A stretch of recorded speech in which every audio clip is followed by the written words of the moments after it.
Usually you don't want to be the last talk of the day or the talk right after lunch. So I appreciate everyone who has showed up to watch this talk as the last talk of the day. This is actually the largest audience I've ever given this to outside of my own company. And I was at RSA a couple of months ago. So very excited to see everybody here, especially some of the younger people we have in the audience today. This is a topic that's very near and dear to my heart. I've been making the circuit, giving this talk for a couple of months now. It's been pretty well received. And actually, just this week, Microsoft dropped a press announcement, which I saw on Slashdot. They're creating a Minecraft educational edition, which I think really validates everything that I have in this presentation. So we'll get to all that stuff in just a moment. As the slide says, my name's Jared White. I'm a product security architect at VMware AirWatch. I've even got the new collateral and everything up because I'm a good employee. So I have these in the right PowerPoint templates. And most of my day-to-day is filled with working with developers. I also run our pen test team. So we actually break the product. We've got, is anyone out here an AirWatch user? Anyone use AirWatch in the organization? One dude, two dudes. Okay, cool. Thank you. That's cool. And you probably hate it. Because it's a compliance and a security management tool. It's basically the CCS of mobile phones. So everybody hates it. Our company's been trying to get 5-star reviews on the app stores for years now, and I'm like, give that up. That's never going to happen. One of the things that we do where I work is, okay, this is also new. This is the first time I've given this presentation on an iPad Pro. One of the other things that we do in my group is threat modeling. We work very closely with our engineering teams and our development teams to assist them in developing their threat models. And we also help them poke holes in their threat models. We use the Microsoft threat modeling tool and the Microsoft threat modeling program, which if any of you know Adam Shostak, he literally wrote the book on threat modeling for Microsoft, and so that's the thing that we use. I haven't talked really at all about Minecraft yet, and some of you are probably wondering, what the heck does Minecraft have to do with security? And I'm here to tell you, it actually has a lot to do with security. But mostly because I think Minecraft is sort of preparing this generation to be the next generation of security professionals, security engineers, risk assessors, and things like that. So I'm going to dive right into it. I'm long in the tooth anyway, and this is a long conversation. I actually usually have a video that I'll show at the end too, but I always have a problem with that video. I can either not play it and get sound, or I can play it and get no sound, so it's completely worthless, so I've cut it out of my presentation. But if we have like 20 extra minutes at the end or something, I'll load up the video. So here are some things that we'll talk about today, but let's dive right in. So why Minecraft, right? Well, there are a lot of reasons why Minecraft. Minecraft teaches people to think in, it teaches people to threat model on the go. It teaches people to work in three-dimensional space and also have to secure their possessions in three-dimensional space. Attacks can come from the sides, they can come from above, they can come from below. There are environmental attacks, there are actual threat agents that are out there to get you, who are actively trying to harm you. As it turns out, Minecraft is a really solid simulator for the real world whenever it comes to threats. The other interesting thing about Minecraft is that there are very real well, I shouldn't say that, but there are serious consequences within the Minecraft world for bad security, just like there are in the real world, right? If we're not good at information security, if we don't practice it properly, we don't implement it properly, and we don't really understand it, we're going to fail at it. But one day I was just sort of sitting at home playing Minecraft. I've been playing Minecraft for, I don't even know how long, since it was in alpha stages. So I've been playing Minecraft for a long time. I've been doing information security for about 14 years. So one day I'm sitting at home and I'm playing Minecraft, and I'm trying to secure my valuables from getting destroyed by these creepers, which we'll get into. And I started thinking, man, Minecraft is actually a really interesting way to think about information security topics and challenges. And so that's what led me to put together this presentation. And of course, the other reason is mining.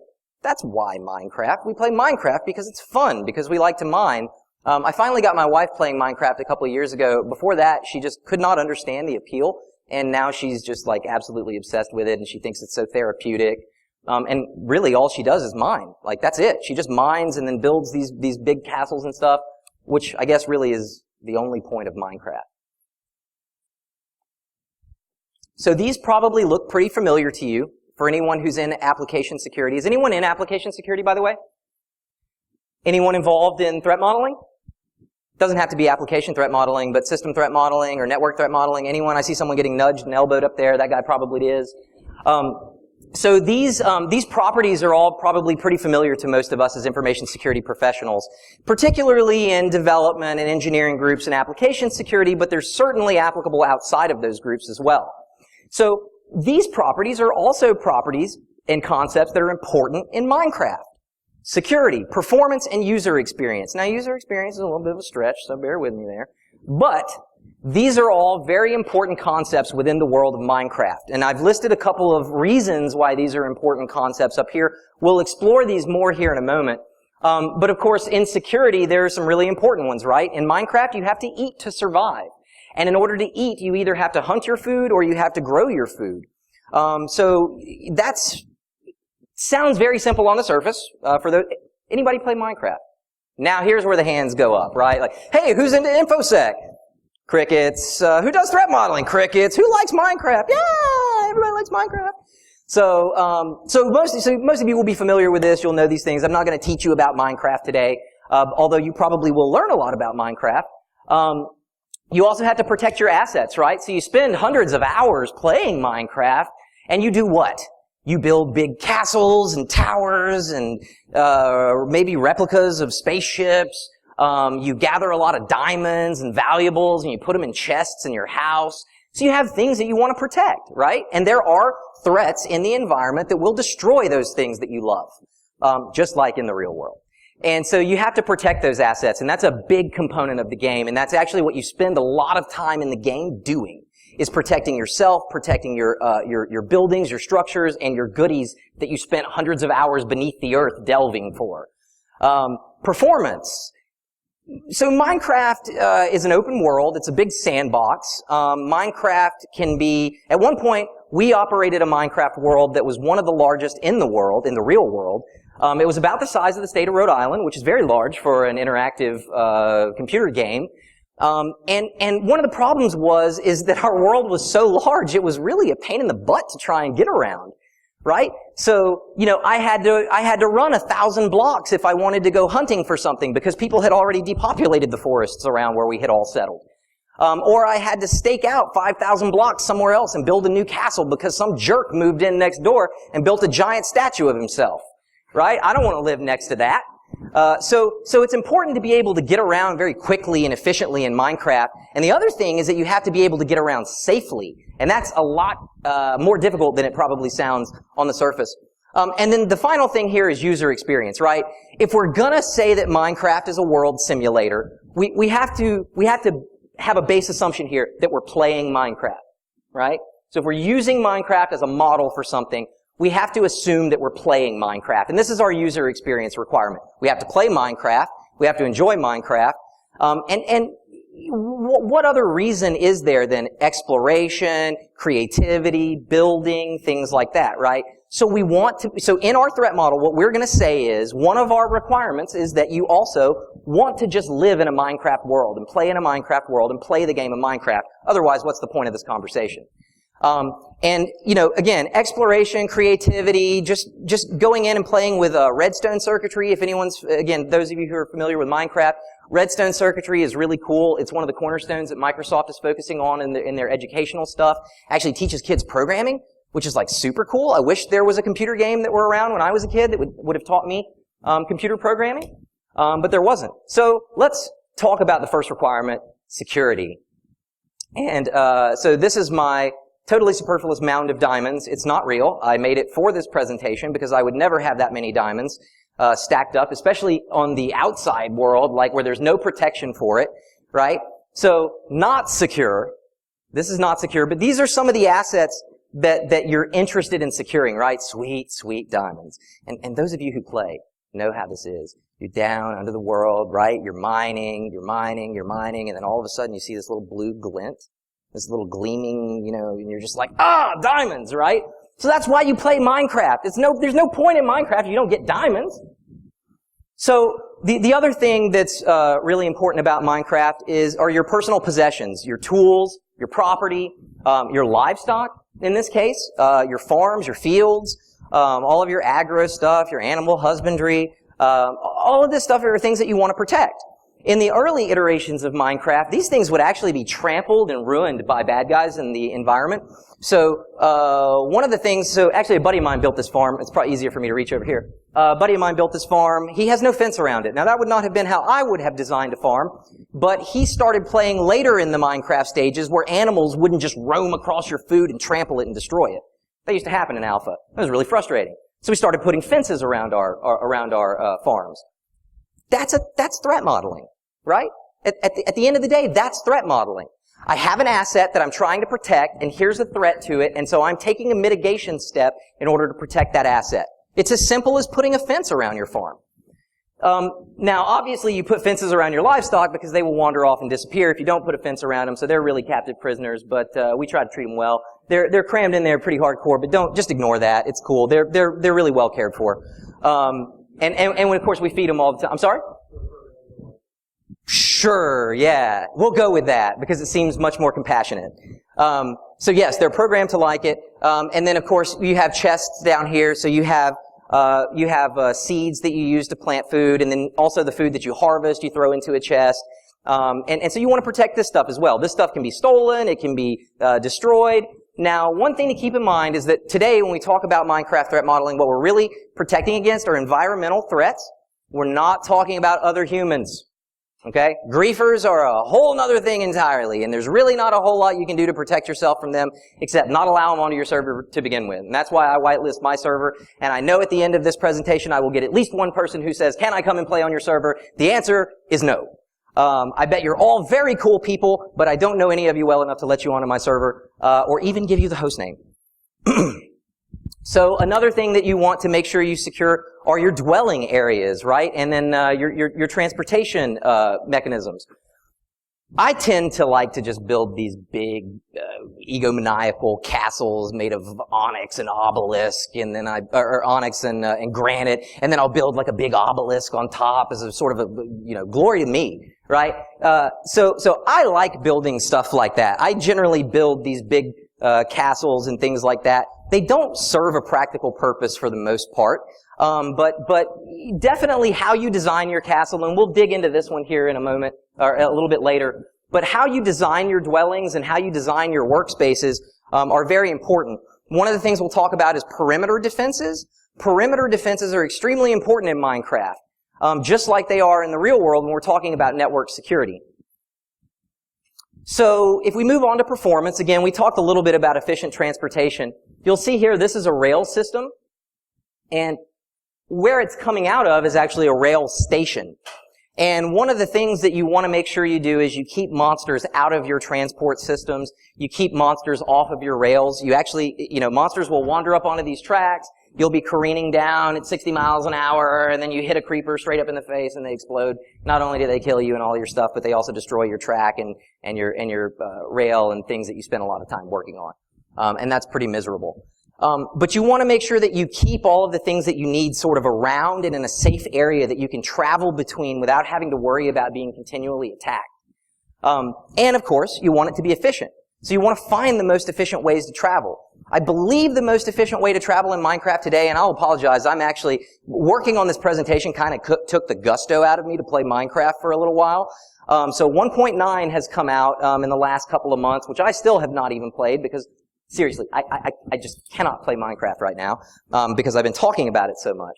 But I think the most efficient mode of transportation is still the horse, which just seems wrong to say. But I think the horse is the best mode of transportation, followed closely by the rail system. The rail system is my preferred method of playing. So here's one of my egregious cities that I built, and this actually took me like a year to put together. But to me, permanency is one of those great experiences about Minecraft. Putting a stake in the ground and then building something up around it. That's what I get out of Minecraft. That's what I like about Minecraft. But I also need to be in some sort of danger, which is why I play survival mode and not creative mode. I could just sit and build all day if I wanted to play creative mode.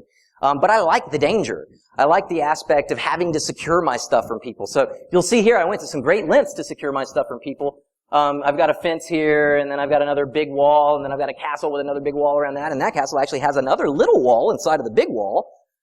It's a layered approach, right? You all heard this, layered approach. So this is nothing new. But these are all things that you guys are probably familiar with already. Exploration, you want to be able to explore. In order to explore, you've got to be able to survive. In order to survive, you've got to be able to eat, and you've got to be well equipped. And in order to be able to eat and be well equipped, you've got to do all of these other things that we were just talking about. You've got to farm food, you've got to raise animals, you've got to build tools, and you've got to mine in order to build tools. So it's this sort of whole interconnected ecosystem. But exploration is really no fun if you constantly are dying, or you constantly get, a couple thousand blocks away, and then it starts raining, and you can't see the sun anymore, and now you're totally lost, and so you end up dying in the wilderness. Happened to me more than one time. And of course, exploring under the ground, this is always a little scary for me. Minecraft is like Half-Life to me. I don't know if any of you played Half-Life back in the day. But when I was in high school, Half-Life used to just scare the heck out of me, man. I would actually turn out the lights and play it in the dark with the sound turned all the way up because I liked that aspect of it. Minecraft is the same way, man. When you're down below the earth and there's monsters groaning and moaning and stuff, and they could be one block on the other side of a wall from you, and you don't know where they are, but you can hear them, and that really freaks you out. So all of these things are things that people enjoy about Minecraft. So there's no point in playing this if you aren't gonna incorporate those things into our threat model. So here are some things about our environment. For those of you who don't play Minecraft, these may come as a shock to you. Monsters are a threat to your survival. Of course, no monsters in the real world, except during an election season. But monsters are a real threat for us in Minecraft. We also have a lot of environmental threats. Probably not one that we deal with much here in the southeast, but lava is a threat that's very prescient in the Minecraft world. Of course, falling to your death. Now, this is probably one that does happen a lot in the real world, but it is also a concern in the Minecraft world because falling from a great height is bad no matter how you slice it. Starving, again, something that really sadly happens here as well. Getting lost. Man, I guess has anyone ever read the story of the Death Valley Germans? Really, no one. It's fascinating, by the way, if you're interested in these sort of lost people stories. It's a group of Germans who were touring in the United States. They drove out into Death Valley. They took one wrong turn, and it basically ended up in their demise.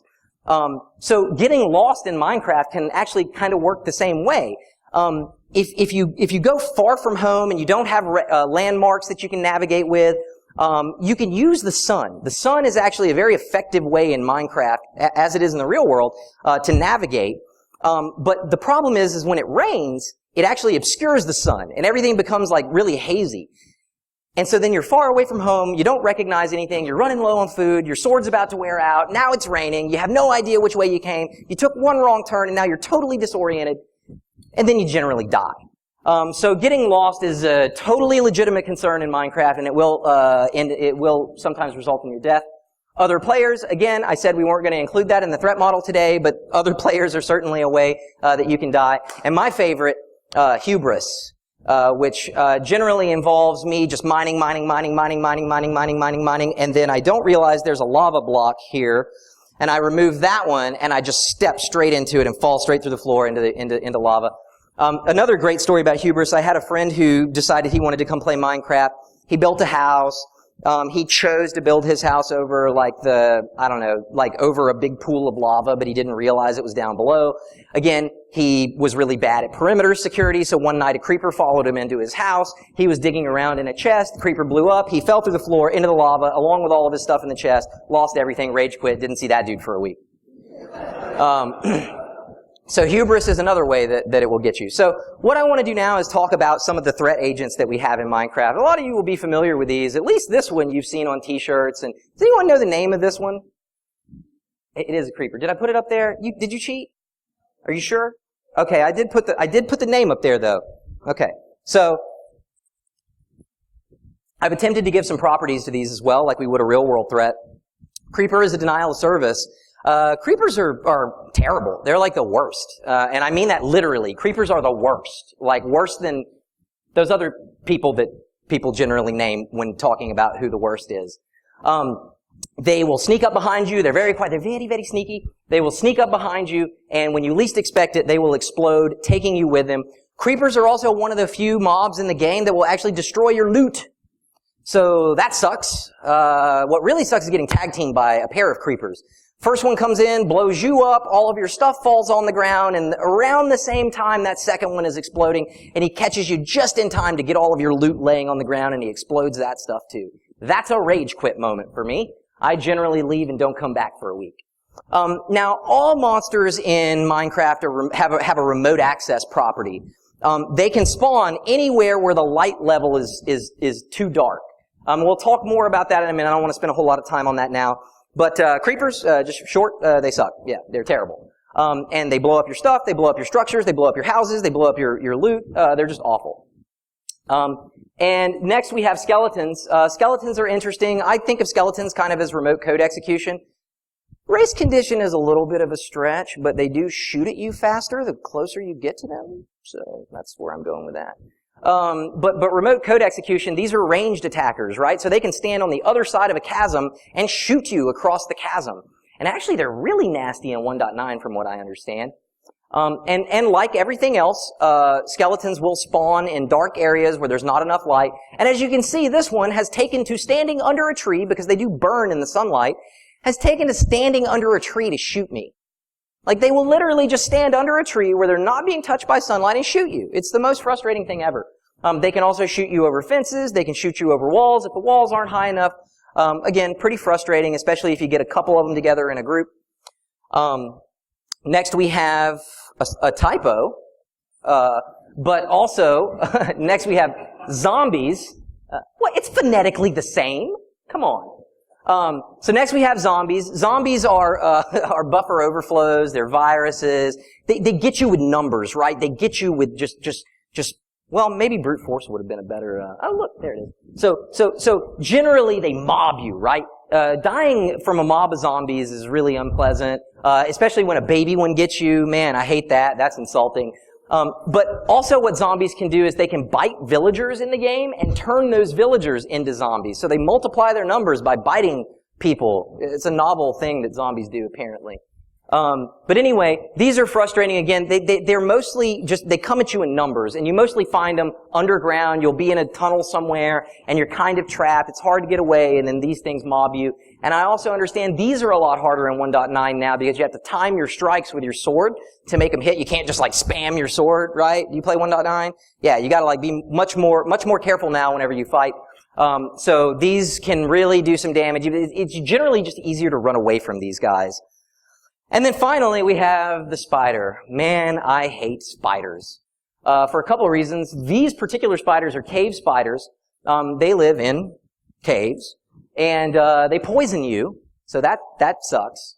They poison you, and they jump at your face and gnaw on your face. And they build these cobwebs which stick you up so you could be running, and then you run into a cobweb, and then you're stuck, and then the spiders jump on your face and eat your face. And they're really fast and just scary and awful. I hate spiders. And then there's a breed of spiders that also live above ground, too. So not only do you have to deal with spiders when you're below the world working, you got to deal with them whenever you're above ground, too. It's really frustrating, but spiders are everywhere. And the reason I have back door there is because spiders can actually climb over walls and up structures, right? So one of the first threat models that I came to realize was building lips on walls, right? So you've got a vertical wall, and a spider will climb right up that thing. So one thing that I do, some people build glass walls because spiders don't climb on glass. I hate that. It's tacky. I'm very aesthetically picky in Minecraft. I only use smooth stone and granite. I think they have nice, beautiful qualities which make them suitable for building mansions and things like that. Anyway, I digress. But the first thing I realized is you build this vertical wall, spiders will totally just climb right over it. So what do? You put a lip on it. Oh, look at this. This is cool. So you just put a lip on it like that, right? And now a spider will climb up here, but he can't go out and over this lip. So, again, spiders, pain in the butt, but generally you can manage to get away from them, except the cave spiders, which are just terrible. Okay, so now let's get into what we have to work with here in Minecraft. What do we have to work with to secure our stuff and to execute on our threat model? Well, we have blocks. That's pretty much it. In Minecraft, everything's a block. So we have blocks that are green, blocks that are blue, blocks that are strong, blocks that are very soft, blocks that are very resilient to attack and explosion, blocks that are not very resilient to attack and explosion. And some blocks, as I say here, make better building materials than others. I happen to be a fan of stone. Obsidian is the strongest block in the game, but it's extremely difficult to mine. And actually, I think I have oh no, I don't know why this is here. It's just a skeleton shooting me over a wall. But here's what I wanted to show you. This is not an exhaustive list of all the blocks in the game. This is a very small list of all the blocks in the game. But they are more or less organized by their resistance to explosion. So on the far end, you have dirt and sand. Terrible. If anyone remembers the old wise man built his house upon the sand, right? This the terrible, terrible thing to build out of. You don't want to use dirt, sand, gravel, and even wood can be a little terrifying. Quick aside, years ago, whenever I first started playing Minecraft, I spent probably a day or two building this giant wooden villa. Now, I don't know about you guys, but I have multiple homes in Minecraft, just like someday I will have in real life. And so I wanted to build a big, beautiful beachside villa. So what did I do? I built a big, beautiful beachside villa, and I selected only the finest wood to build this villa out of, a beautiful birch that grew right in my little area there.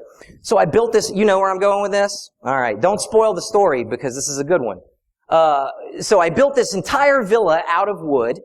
And then I thought, I'm sitting in my villa, I'm sipping, I'm in my villa, and I'm thinking, you know the one thing that would make this experience better? You know the one thing that would make this villa better? A fireplace. So, I built a fireplace. Now listen, I'm not stupid. I built a fireplace out of stone. Okay? I'm not dumb. I built a stone fireplace. What I neglected to notice was that there was one tiny block where I had not properly walled off the house from the fire pit. So I light the fire and I step back and all of a sudden I notice the whole thing is catching on.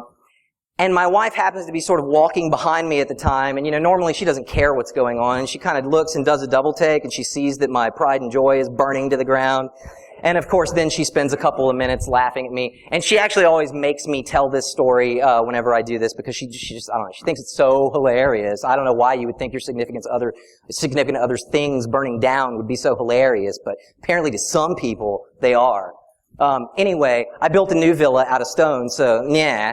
But at any rate, you want to choose good building materials whenever you're building your structures, whenever you're building your roads, and even whenever you're building your tools, right? Tools have varying degrees of resiliency, and so you want to use good materials whenever you build tools as well. Now, the other quick point here is that these all have various degrees of difficulty to harvest. So on the far end here, we have the strongest material in the game, or at least I think it's still the strongest material in the game, but man, is it a pain in the butt to harvest. You can't even harvest it without a diamond pick. So you have to have the most advanced tool in the game to even harvest it, and you've got to work your way up to getting that most advanced tool in the game. I also really like stone brick, which I think they introduced in like 1.6, but it's got a great aesthetic to it as well. So now we know what all we have to work with, so now we're going to do a little audience engagement. I'll show you a picture, and you threat model it. And those of you who play Minecraft, just hold your horses, okay? Because you're all expert threat modelers. I know that, okay? You don't have anything to prove today. So this looks kind of idyllic and quaint. It's a cute little house. Well, maybe not so cute, but sitting on a plain, and we've got some mountains in the background and some little sheep there and stuff. But what's wrong with this picture? It does have a wooden door. Who said that? That's a thing that only a Minecraft player would know. Oh, okay. Well, it does have a wooden door, and that is a problem because zombies can kick down wooden doors. You know that? What's that? The glass windows are actually more of a benefit to me because it allows me to see what's outside my house waiting to jump on my face. What's that? Like raptors, yes. Yes, yeah, they're just all over Minecraft, man. If they put raptors in Minecraft, I'm taming one of those and using it as my horse. Okay, so now let's open it up. I mean, what's wrong with this? It is made out of cobblestone. That just makes it look crappy, but yeah, you're right. It is made out of cobblestone. I heard someone say there's no lights. Yeah, man, no lights. Boy, that is a death trap. So let's look at this place after sunset. Oh, I kind of ruined it. So there's another thing. There's a couple other things going on here too.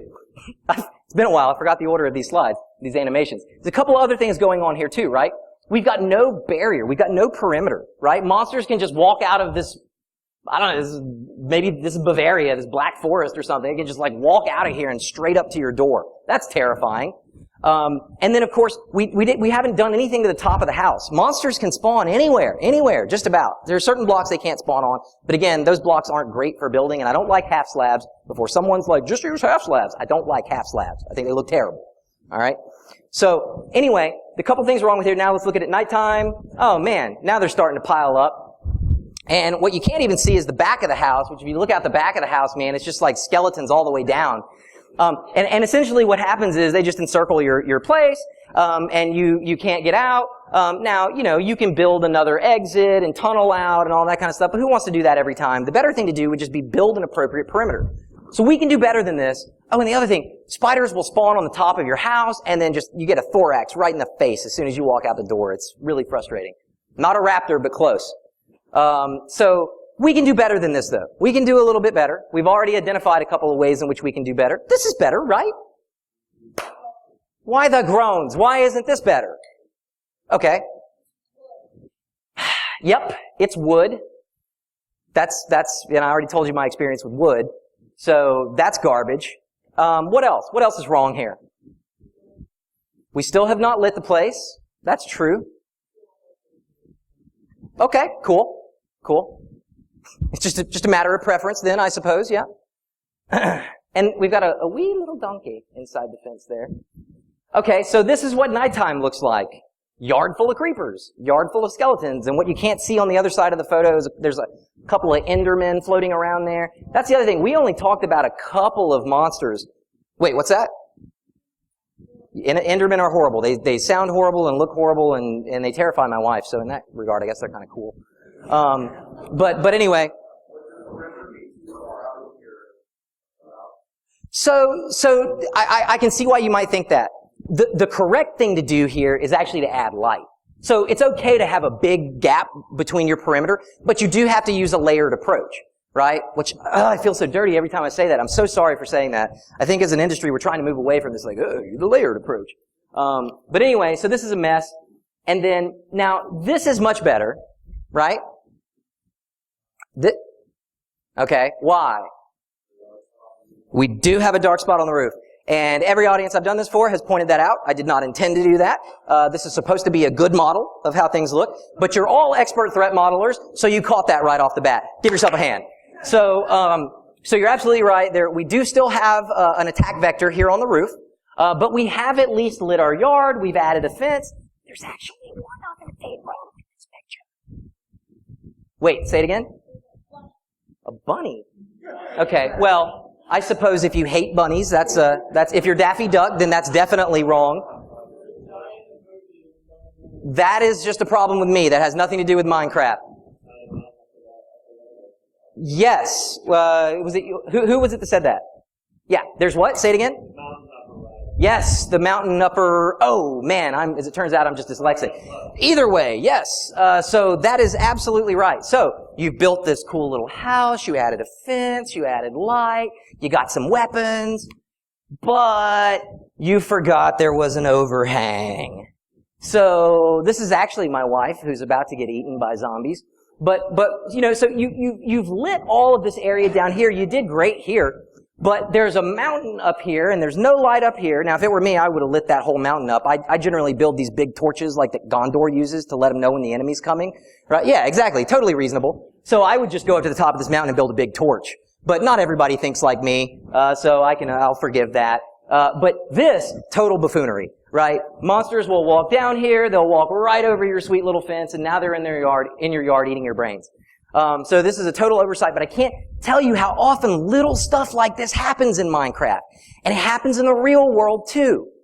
It's even worse in the real world where a simple misuse of a function can open you up to something like this. Or implementing crypto in a really bad way. Even though crypto is mathematically sound and we all believe in Kirchhoff's principle, we can still implement it in a way that sucks and makes it totally susceptible to attack.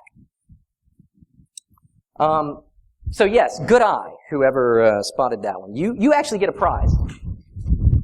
I forgot I had prizes today. That's not good. I hope you own an iMac because I made these DEF CON iMac shades with my 3D printer. And I actually meant to bring more, so I'm sorry I don't have more to give out to the rest of the class. But he caught the gaping security vulnerability there, so he gets the bug bounty. Oh yeah, so this is a sad moment. Again, emojis, that's my bad. I should take those out. So here's an interesting, this is really cool. This just appeared one day on my server. This is actually a reproduction of a famous Tudor castle in England with the lava moat and everything. As you know, around that time period, they were very well known for building lava moats around the castles. So this is an accurate reproduction of a 13th century castle. But what's really cool about, there's a couple of interesting things about this. It's a really good representation of a layered approach and kind of an interesting perimeter. The only thing that's not great is sort of the immediate perimeter outside of the water. But you have this layered approach. So you've got this castle, it's pretty tall. You've got one layer of water around it, so you've got a moat. Now you did poke a hole in your firewall there at the very top so that you could walk across it. And actually monsters will swim across water anyway, but it does slow them down a little bit. It gives you an opportunity to kill them. Now, the other thing that you've got is you've got lava around here. So lava serves an interesting purpose. Aside from being a fantastic fuel, it gives off light. So it serves both to deter monsters from spawning in your area, and it will also burn them very much if they step into it. So, again, they could get across the water, but then a spider, for example, could not traverse that lava moat and climb up the wall and get onto the roof there. So kind of an interesting look. And I don't know who built this on my server. It just showed up one day.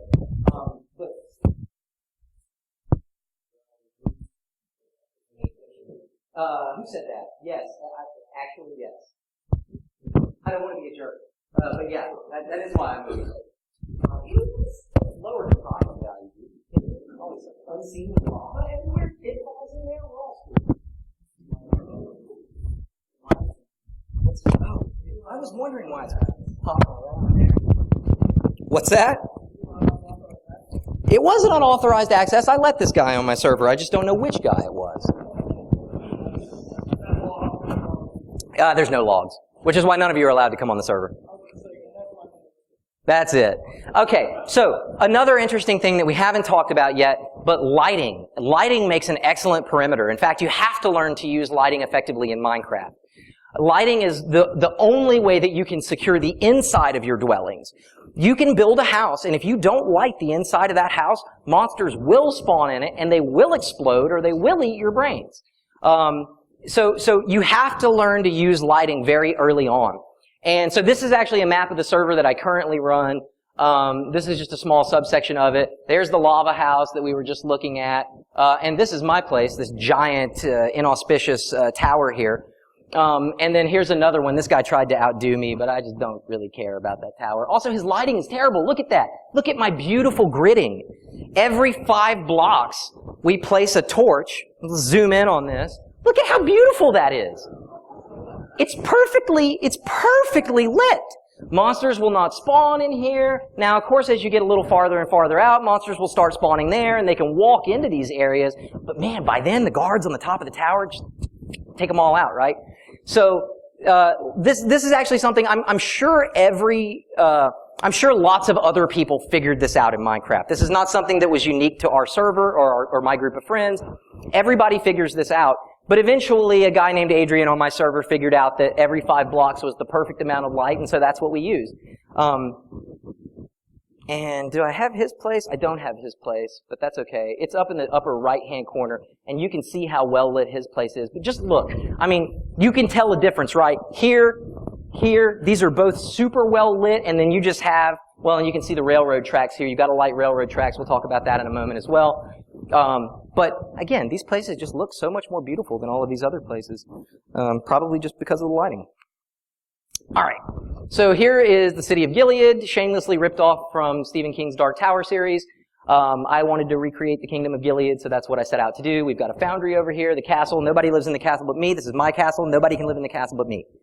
And in fact, all of my stuff is down several floors in the castle. I don't put any of my goodies up on the ground level so that people can wander in or monsters can wander in. I actually put all my good stuff in the basement. But as you can see, I've taken a really crazy layered approach here. I have created an exterior fence, a wooden fence that, of course, spiders can climb over and skeletons can shoot over. But then I built a giant nether brick wall with a lip so that spiders cannot crawl over it. What you can't see is the front gates, which are very grand and beautiful and made of Corinthian marble and all that stuff. But anyway, and so then you've got the city. So now we've got a perimeter to keep things out of the city. But then we've got the city itself, and then we've got the castle in the middle of the city. Again, wall, wall, wall. Probably a little over the top, but that's how I roll. So again, this is just another idea of using blocks and lighting as a perimeter to push enemies farther and farther back. That's essentially what you're doing. You're expanding your boundary, your perimeter, and you're pushing the bad guys farther and farther back. I can run around this city all night, and there are no monsters. There are no monsters that spawn anywhere in the city, and it's a iterative process to go through and identify the areas where you have low lighting and add lighting to make sure that they're well lit. Best thing to do, much like security in the SDL, make sure security is an emergent property of what you're building. Okay, now let's look at storage. What's wrong with this picture? Yeah, it's terrifying, basically. You never want a creeper that close to your stuff. So what do?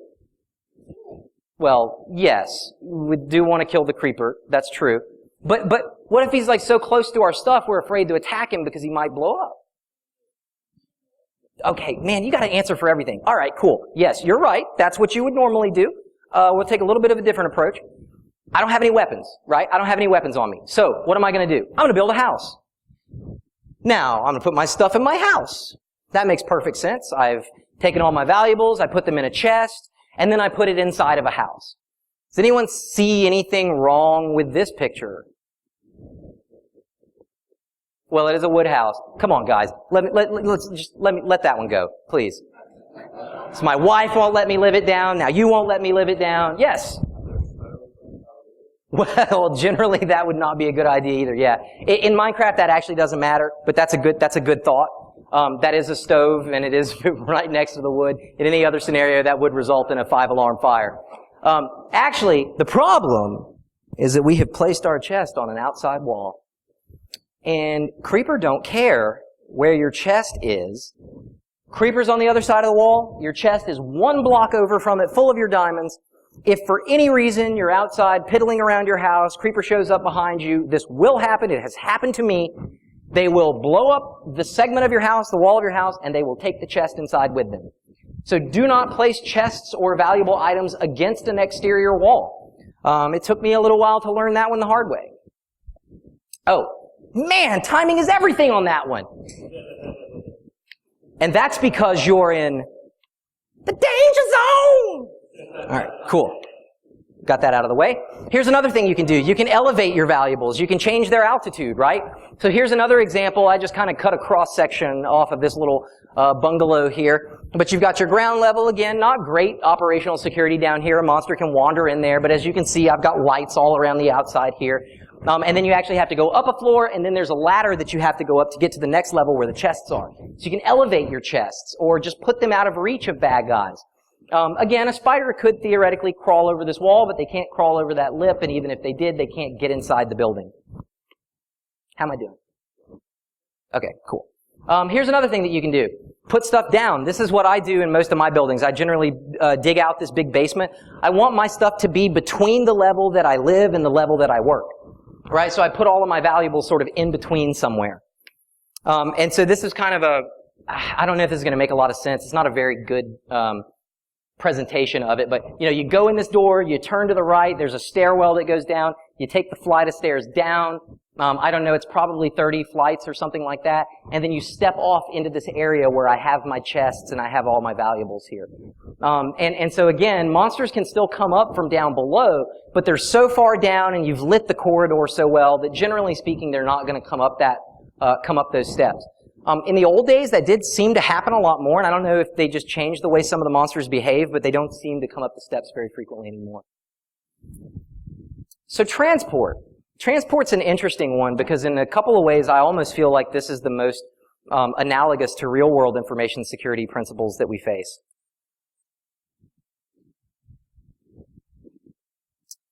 So here we have what is honestly a very terrifying picture here.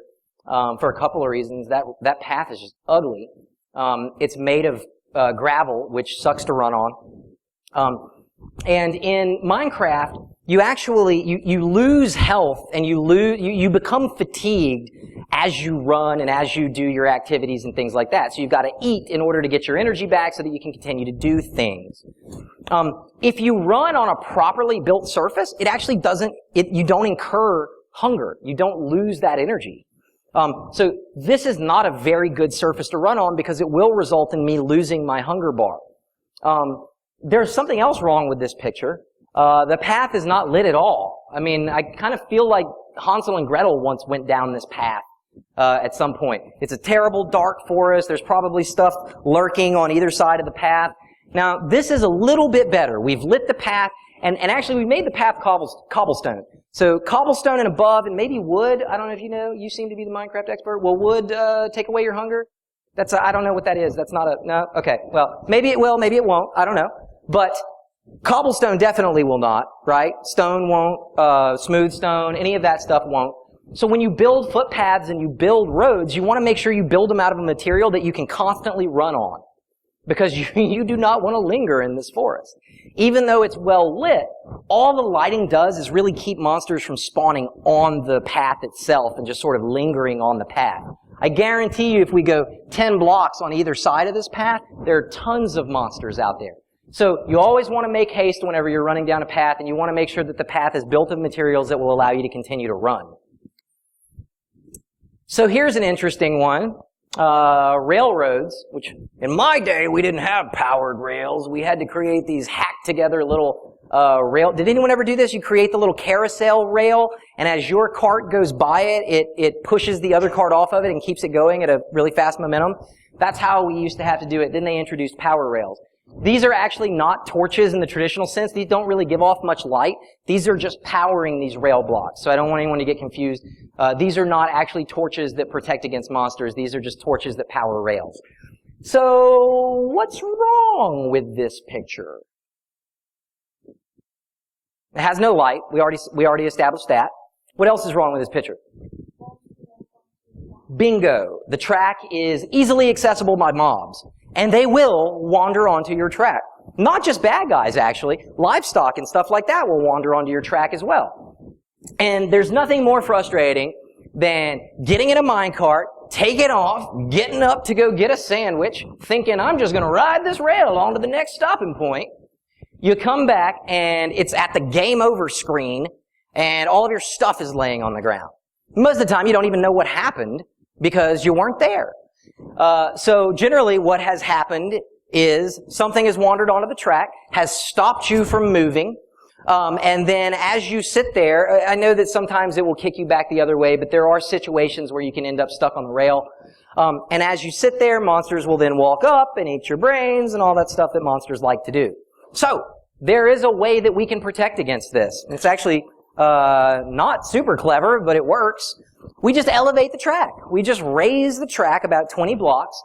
This is my mead hall over here.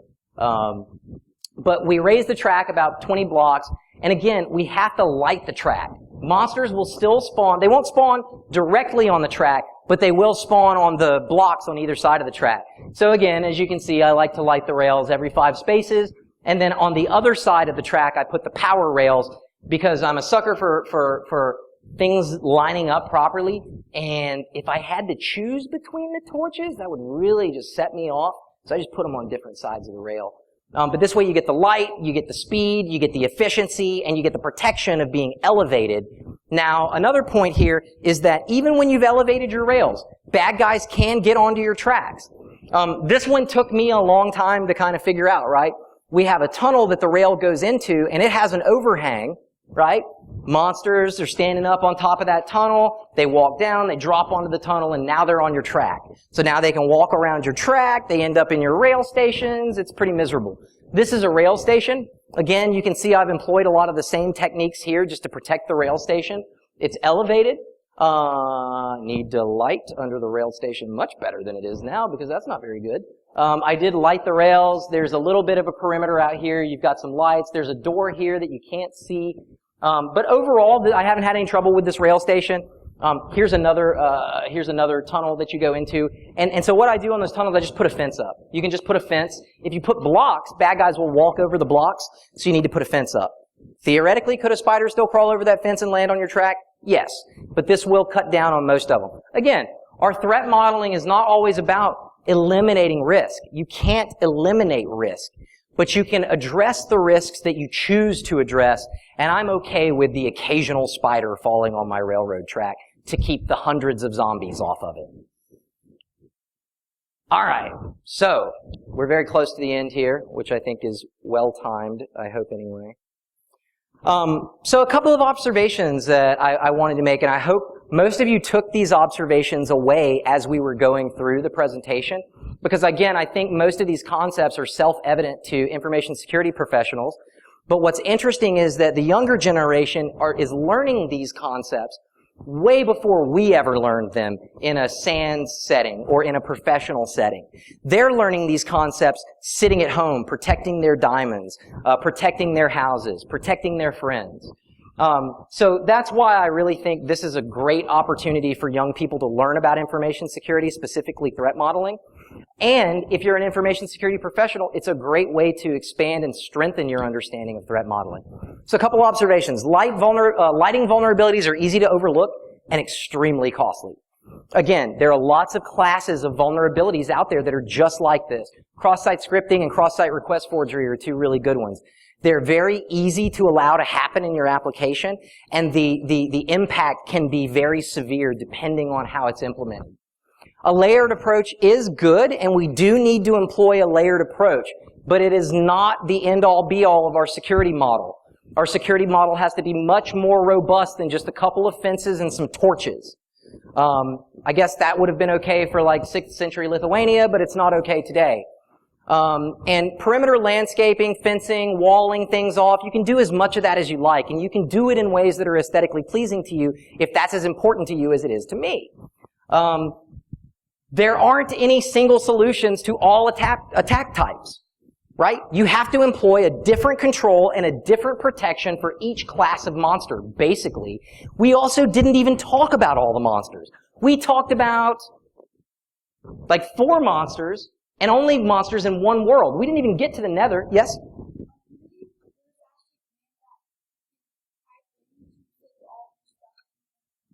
That sounds like cheating to me. That does not sound like playing in survival mode. That sounds like God mode to me. All right, we'll catch up after the presentation on that statement. So there are lots more bad guys out here that we haven't talked about, and they come at you in different ways, using different weapons and using different techniques, right? So this is only scratching the surface of our threat vectors here in Minecraft, and again, there's no one single solution to all of them. And what I think is the most important takeaway from this discussion is that efficiency and security are very costly. In Minecraft, in order to make an efficient transportation system, you have to spend a lot of time mining precious minerals. You need gold, you need iron, you need wood, which you wouldn't think wood was that precious, but it can actually be difficult to get your hands on if you haven't set yourself up with a wood farm. God, it sounds so ridiculous when I hear myself saying those things. Anyway, so it's really very costly. And that's true of the real world too. Security doesn't have to be expensive, but the trade-off between security and user experience, or the trade-off between security and UI, or security and performance, are often quite expensive trade-offs. This is just true. I think we would all agree with this. And that's true of Minecraft as well. And again, as I pointed out, defense is centered only around monsters in this talk, not players. Mostly when you're dealing with other players, the best tools that you have at your disposal are a good offense. So wipe out the competition and steal all their stuff before they can steal yours. That's my preferred approach. Or obfuscation. That's about as good as you can get. So what I do is actually, never mind. All right, that's a good point. So what I do is, and I was going to tell you guys anyway. So what I like to do is, I build a little redstone piston wall, a false wall, and only I know the place on that wall where I have to put a redstone torch in order to activate the wall moving out. So it'll just be a nondescript wall or something like that. And then I stick the red torch on like one block, and the redstone circuit connects the pistons move away, and my chests are exposed to me. And that's where I put my minerals and diamonds and things like that. Again, that's just obfuscation though, right? If your friend is a real jerk, they're probably just gonna take a pickaxe and just like go through all of your walls. Of course, that leaves an audit trail, so we can always go back and know that someone was in our house. Although I guess it doesn't. I guess you could go back and replace those stones and cover up your tracks. So again, we have to threat model that. We got to find a better way to control access to that. And then my final challenge to everyone is go play Minecraft. I asked, like, who likes information security and who likes threat modeling, and no one raised a hand. And I was like, who likes Minecraft? And everybody raised their hand. Look at how many other people out here are playing Minecraft already. Just go do it. It's a great way to learn threat modeling. It intuitively teaches you these concepts. I guarantee you will spend 5 whole minutes in the Minecraft world before you seriously start threat modeling. That's different than development teams. Development teams, it takes them a whole 6 months to see their failed efforts. Right? But in Minecraft, we see our failed efforts immediately. So you will learn threat modeling if you play Minecraft and you actually stick to doing it. So what can you do? I recommend standing up a server at your office. Stand up a server at your office, and then, after 5, everybody get together, play some Minecraft.